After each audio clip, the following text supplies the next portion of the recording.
In 2026, Christopher Nolan released a major film adaptation of the Odyssey. And he cut the same 3 words that every YouTube recap, every kid's book, and every classroom summary also cuts. Not a monster, not a shipwreck. 3 words, my name is nobody. Nolan's own explanation, the joke doesn't translate. But that isn't the only thing getting quietly deleted from Homer's most famous poem. A quarter of the entire book, an entire coming-of-age story, gets skipped too for a completely different reason. This is about the 2 smartest things Homer did that almost nobody keeps.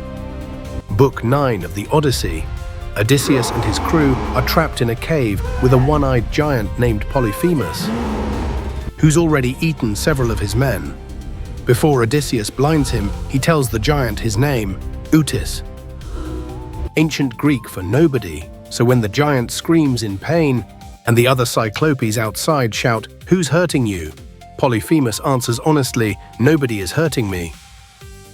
They shrug and walk away. Here's the part that gets lost in almost every English version. Otis doesn't just mean nobody. In the original Greek, it also sounds like a slurred, mumbled version of Odysseus's actual name. He isn't just lying to the monster, he's telling the truth, wrapped inside the lie. It's arguably the earliest properly recorded pun in Western literature. A joke that only works if you understand 2 meanings of one word at the exact same time. Christopher Nolan, translating this for a 2026 blockbuster, admitted defeat. It's a pun. Puns in translation are tough. He said he simply couldn't make it work. And here's why that cut matters. Odysseus doesn't stay clever for long. Sailing away, he shouts his real name at the blinded giant, pure ego. That single moment of showing off lets Polyphemus curse him by name to his father, the god Poseidon. 10 years of storms and delay caused by one man who couldn't leave well enough alone. Now, the part almost nobody remembers exists at all. The Odyssey doesn't open with Odysseus. For its first 4 books, roughly a quarter of the entire poem, the main character is his son, Telemachus, who was a newborn when his father left for Troy and hasn't seen him since.